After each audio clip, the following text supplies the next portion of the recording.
მე მინდა ვკითხო მეცნიერებს ძალიან დიდი პანიკაა პლანეტა ნიბირუსთან დაკავშირებით, რომ ის მოგვიახლოვდება დედამიწას შეეჯახება და ეს ყველაფერი მოიტანს იმას, რომ დედამიწა აღარ იარსებებს. რეალურად ჩანს რაიმე galaktikაში რაც შეიძლება იყოს დამანგრეველი. გისმენთ ბატონო. ასეთი სხეული, რომელზეც ეხლა თქვენ ბრძანებთ და თუნდაც პანიკა ატეხილი, ზოგი ამბობს დედამიწის ხელაო, ზოგი ამბობს აი ბატონმა გიბრძანა მეორე მზე შეიძლება გამოჩნდაო და თვითუმეტეს ერთ წელიწადში რომ მოვიდეს, არ არსებობს ფიზიკური კანონები, რომლებიც ჩვენთან თუ მოსვლას აპირებდა, რომ აქამდე არ დაგვენახა.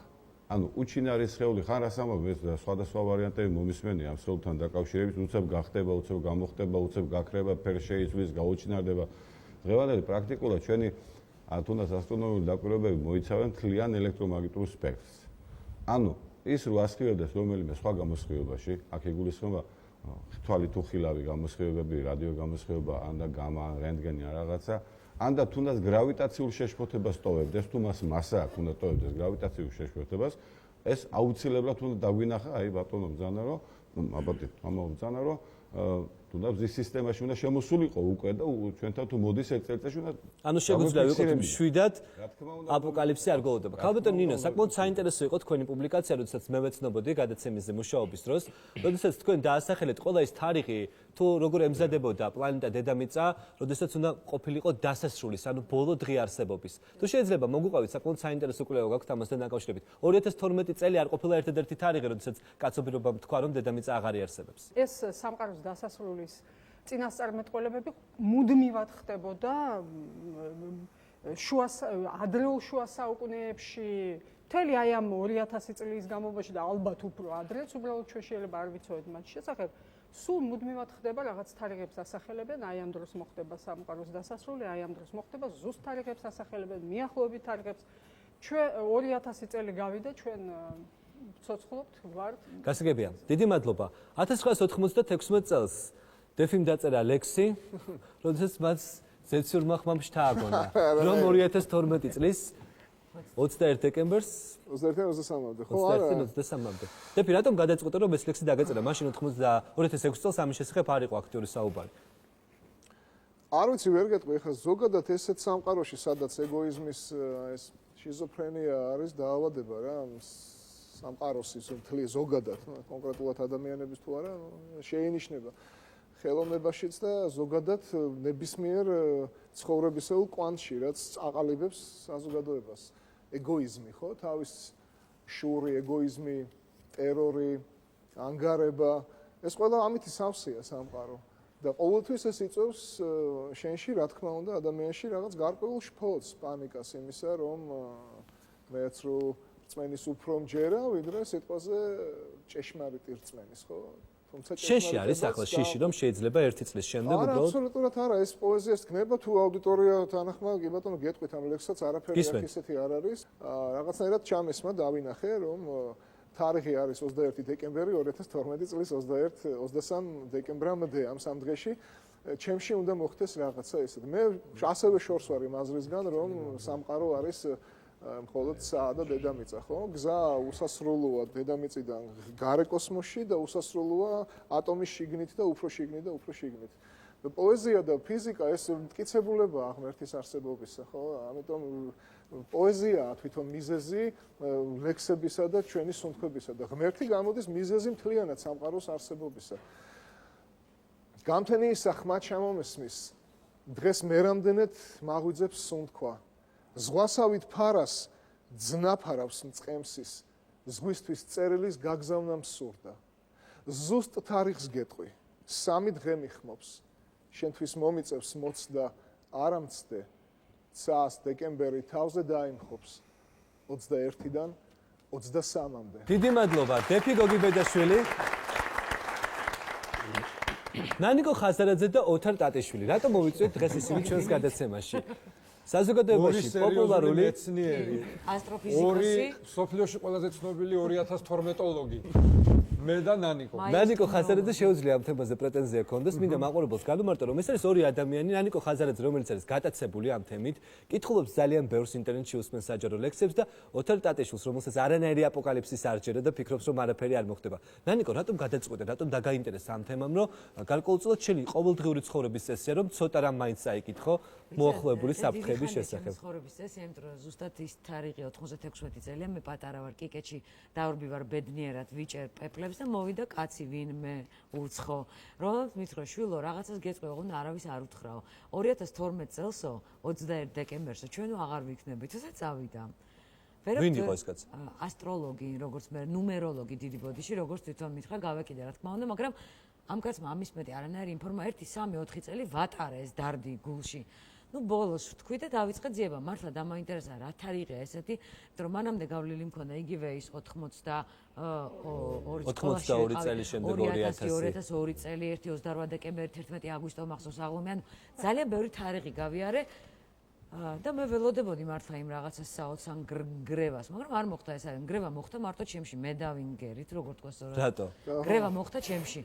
რატო ნუ სტრესია გამოიყურებით ნანკა რან გრევა აღდგენის კარგი უნარი მაგრამ ჩემ ნერვული უჯრედები აღოდგინა მაგრამ ეს აპოკალიფს ბევრჯერ გავიარე ჩემში იმიტომ რომ სულ ვიღაცა რაღაცას მეუნება მაშინებს მე მაქვს მოლოდინო ეხა კომეტა ჩამოვარდება მიწა გაიხსნება ღრმული ჩამითრევს და მოკვდები აღარ ვიქნე მაგრამ ფაქტია რომ აგზივარ ოთარ შეხას ყველაზე სკეპტიკური ადამიანი ამიტომ მივხვდი რომ მარტო მე ვარ ტყუილა მოსული აქ რამდენი რამე წაგიკითხავს რა უბედურება შენ არაფერი არ წაგიკითხავს თუმცა არაფერს მაინც არ გჯერა ნუ შიში შენში არის მინუს დონე წამიკითხავს ახლა ასეც არ არის ნუ როგორ არ წამიკითხავს მაგრამ ნუ თქვენ მე მომწყვიტეთ ახლა ძალიან მნიშვნელოვან საქმიანობას აქ სანამ აქ მოვიდოდი მე უკვე 2 კვირაა კიდობანს ვაშენებ აი ესეთ კიდობანს როგორიც არის 2012-ში რომ შევყარო იქ ყველა ადამიანები და მოკლედ გადავრჩეთ ვინც ვართ. ესე იგი რაშია საქმე? შევით გეყოლებათ ხალხი. ბატონო შეარჩევთ ნუ ჩვენ რომ მოვხსებით ფაქტია. შევჩევით. ნუ ეხლა ნუ ნაცნობობით არის ყველაფერი და ჩემნაირი ბევრია ვინც კიდობანს აშენებს და რომელიღაც კიდობანში მოხვდებით რა თქმა უნდა. მაგრამ კიდობანი არ გიშველის იმიტომ რომ ეზოთერიკები ამტკიცებენ რომ დედამიწა დაძაბულობის გამო 360 ჯერ ჩქარა დაიწყებს ბრუნვას. ანუ არც კიდობანი გიშველის ჩემო კარგო და კარგი, სულ გადამიწურა ყველაფერი. მოკლედ ფილმი არაჩვეულებრივია, მე ვერ დავეთანხმები. თუმცა ამ ფილმმა შენ ვერ შეგაშინა. არა, ვერ შემაშინა, ეს ჩემთვის არის კარგი საყურებელი ფილმი ახლა. ჩვენ რო ასე ყველაფერს მიუდგეთ, ხო? ასე მეცნიერულად, ხელოვნებას ვამბობ. თორე მეცნიერებმა რა თქმა უნდა თავის საქმეს მიხედოს მეცნიერებას. ფილმ მაშინ არც ელიას წიგს არ გადაიღებდნენ, ძალიან მიყვარს ის ფილმი, დენზელ ვაშინგტონი რო თამაშობს. აი ერთადერთი ადამიანი როა, რომელმაც ბიბლიაზე პირად იცის, ხო? ელი ღმერთია და იმით. ხო, რა თქმა უნდა. იქ ღმერთია, რა თქმა უნდა. ხო, ეს არის, ნუ, ჩემთვის ძალიან რა აპოკალიფსისი ხალხო, რას ლაპარაკობთ? რამდენიმე დღის წინ იყო ფილმი აპოკალიფტო მელ გიბსონის არაჩვეულებრივი ფილმი. სხვათა შორის აი იმ ტომებზეა ზუსტად იქ მაიას ტომებზეა ეს ყველაფერი ესე იგი ყველაზე სისხლიანი მითოლოგია, ყველაზე სისხლიანი ღმერთები, რომელსაც ვერ გაახარებდი თუ ადამიანის სისხლს არ დაალევინებდი. აი ამ ტომის ვიღაცა შიზოიდმა დაწერა სადღაც რომ 2012-ში დაინგრევა და ნუ თუ უფალმა იმიტომ შეგვქნა ჩვენ ყველა შეგვქნა ჩვენი სამყარო იმიტომ რომ ვიღაცა მაიას ტომის მე შემიძლია ახლა ვთქვა რომ აი გეუნები ვიტყვი და ვიღაცა ამას მე დაიხოს 2012 წლიდან ხალხო აღარ გაგეზრდებათ ფრჩხილები არა აღარ გაგეზრდებათ ფრჩხილები აღარ იქნება მოთხოვნა საკვნეთზე და მაგრადელზე შესაბამისად გაიაფთება რკინა რო გაიაფთება ისანი რა ქვია არმატურა და ეგრეთ წოდებული შველერები შესაბამისად სახლის აშენება დაჯდება უფრო იაფი და ბინებს შეიძენთ ყველა იაფად და იცხოვრებთ ბედნიერად ამ ბინებში სანამ ერთ ჩვენი ერთ დღეს არ დაინგრევა ყველაფერი. დიდი მადლობა. და აი ამ დონეზე უყურებ მე ამას ყველაფერს. ეს იყო ოთარ ტატიშვილი. ოთარმა ახლა თქვა რომ ის აშენებს გასაკურველია ხუმრობით ნოეს კიდობას. სხვათა შორის არ მithქვავს მე ძალიან ხო კიდობას. აი ესეთ კიდობას როგორიც არის ფილმში 2012. ის აშენებს კიდობას და დაიწყებს ბილეთების გაყიდვას. ამ კიდობაში სხვათა შორის შენ ერთადერთი არ ხარ. იმიტომ რომ ნორვეგიაში დაიწყეს დიდი კიდობის მშენებლობა, სადაც ადამიანები ინტერნეტით ყიდულობენ ბილეთებს, რათა 2012 წლის აპოკალიფსის დროს ისინი გადარჩნენ. ახლა ჩვენ სტუდიაში შემოგვიერთდება ლევან სულგულაძე, აქტორი, ინტერნეტ მომხმარებელი, რომელმაც ინტერნეტში შეისწავლა როგორ გახდა 2012 კომერციისათვის ძალიან კარგი საგანი. ლევან სულგულაძე სტუდიაში.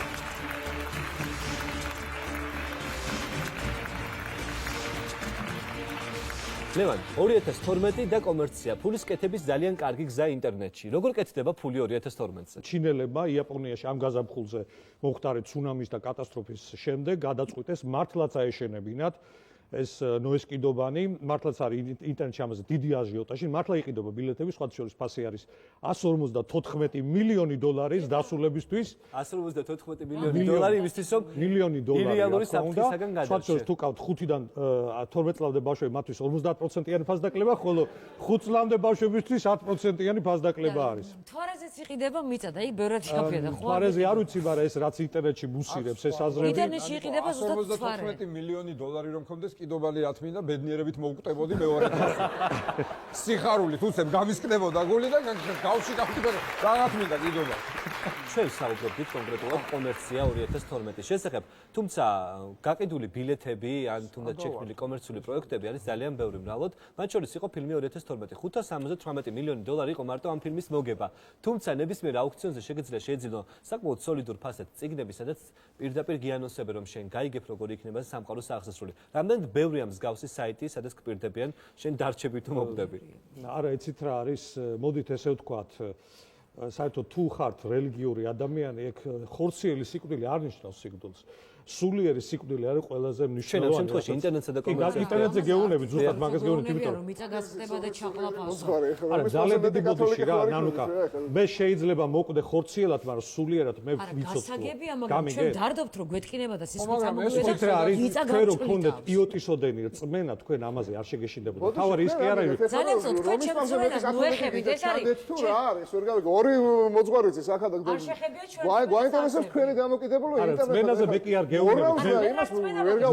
მეს არ მაღელვებს, იცით რა არის, როგორ მოვკვდები. არ გაღელავთ, მაგრამ მიმითითებთ რომ მე რა შუაშია ეგ? მე თქვენზე არ ვიძახი, მე ვიძახი საერთოდ, გამიგეთ, მე არ მაღელვებს. და მე თუ ზოგადი ვარ და არა, უკაცრავად რა ძალიან დიდი ბოდიში მე საიდღაც კედო არა, რომის გავიხადოთ. მე ლოიალური ვარ, მე მიყურებ. ინტერნეტზე მინდა მოგისმინოთ და გვარიგებთ ეხა ჭკუას იმაზე თუ რა არა, საქმე იმაშია, რომ ინტერნეტი არის სამყარო, განსხვავებული. ხო და რა შუაში ეხა მორალისტური როგორ მოვკვდები და სულით ეხა ტიმ ბერნერს ლიმ გამოიგება. სულიერებასთან, იმიტომ რომ მე რეალობაში, აი რეალობას ცხოვრებაში რომ ვერ ვიპოვე, ის გადავედი ვირტუალობაში ბჭყალებში ვიძახი. არა, ერთი ეხლა თქვენ ვირტუალურ საფრთხეში ცხოვრობთ. გეტყვით რატო გადავედი? შეიძლება გიპასუხოთ? კი ბატონო. იმიტომ რომ ყველაზე იოლი საინფორმაციო წყარო და რაღაცის მოპოვების ჩემთვის არის ინტერნეტი. მე ძალიან ბევრი რამ წავიკითხე, მოვისმენ, მაგრამ მე დავრჩი ჩემ აზრზე. იცით რომ ინტერნეტში ვეღარ მოიპოვებთ სულ მალე ამ ინფორმაციას ესე მე ნუ თავისუფლად. მოვიპოვებ და ვერასდროს ვეღარ მოვიპოვო იქიდან. ბატონ ლევანი ფიქრობს, რომ 2012 წელს სამყაროს დასასრული არ დაიწყება ბუნებრივი კატაკლიზმებით, ეს არ იქნება აპოკალიფსი, არამედ ინტერნეტი დაიწყება მთავარი პრობლემები, როდესაც ჩვენ ვეღარ შევძლებთ თავისუფლად ამას ამბობენ რუსიაზეც არ იქნება შუქი. არ იქნება ინტერნეტი. მე მგონი თქვენ ის ხართ, ხო იცით? რომელიც ბატონ აღარ ლევანი, არის საერთოდ. რა მოხდება ინტერნეტში 2012 წელს? სამყაროს რეალობას მართავს ფული და ეს ფულადი ინტერესები და რა თქმა უნდა ვერანაირად ვერ აღმოფხვრა Microsoft-მა და ვერავად ვერ აღმოფხვრა ამ პროგრამულმა წარმოებელმა ფირმებმა ის რომ არ გავრცელებულიყო პირატული ვერსიები ამ პროგრამების. ერთადერთი გამოსავალი იპოვეს ის რომ ეს პროგრამა თქვენ კომპიუტერში კი აღარ დაინსტალირდება, რომელშიც თქვენ თანხას გადაიხდით. დაინსტალირებული იქნება სერვერზე, სადაც თქვენ შეხოთ მაგალითად Word-ის პროგრამაში, ხო? სადაც არის დაინსტალირებული Word-ის პროგრამა და თქვენ გააკეთებთ თქვენს Word-ის დოკუმენტს და შემდეგ გადმოგკაჩავთ უბრალოდ ამობეჭდის აი, თქვენ მეუბნებით რომ ეს მართვის სისტემაა და ყველაფერი ეცოდება, რაზე ვფიქრობ, რაზე არა? ნუ თეორიულად ტოტალური კონტროლი ინტერნეტში, რომელმაც შეიძლება ინტერნეტზე დამოკიდებულ ადამიანებზე ყოველთვის იყო არის და იქნება, იმიტომ რომ როდესაც მართავ შენ რამოდენიმე ადამიანს, აუცილებლად უნდა იცოდე, ვინ სად არის და რაზე ფიქრობს, თორე ქაოსი იქნება და ქაოსს ვეღარ დაალაგებ მე.